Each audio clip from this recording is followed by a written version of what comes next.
तर बघा आपली चुलीवरची भाकर आणि चुलीवरची भाजी असं मस्तपैकी मी भाकरी करून घेतल्या होत्या. आणि आता मी इकडं करत आहे आपलं रगील झार बोकडाचं मटण. तर बघा त्याच्यासाठी मी सगळं अगोदरच साहित्य ठेवलं होतं वाटून.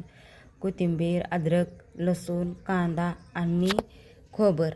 आणि मी जे अगोदर करते ते बाजरीचं थोडं पीठ आणि डाळवं हे दोन्ही मिक्स करून भाजून घेते, म्हणजे जेणेकरून मला लगेचच्या लगेच सोपं पडतं की टाकण्यासाठी. तर त्या वाटीतलं तेच पीठ आहे. तर बघा इकडं मी फोडणीला देत होते. चवीनुसार लाल तिखट टाकले होते आणि भरपूर सारं काळं तिखट. आता इथं मी फोडणी द्यायला उशीर लगेच तरी येते, म्हणजे लगेच कढी येते का तर थोडी दोन्ही गरम असतं त्याच्यामुळे.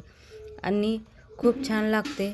बाजरीचं पीठ आणि डाळव्याचं पीठ टाकलं की भाजी खरंच खूप छान आळून येते आणि मस्त टेस्टही लागते.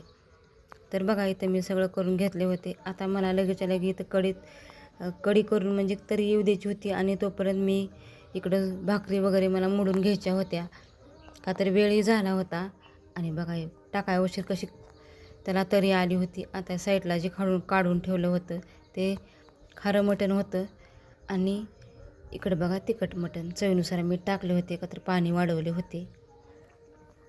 बघा हे आता तोपर्यंत इकडं माझ्या मुलाला बसवले आणि इकडं मी जेवणाची सोय करत होते, म्हणजे पाणी वगैरे घेत होते माठातलं. आणि इकडं भाकरी मोडून ठेवायच्या होत्या. आता इथं मुलगा बसला आहे तोपर्यंत मी साईडला करून घेत होते. चला तर मग या रात्रचं जेवण करायचं. तोपर्यंत बाय.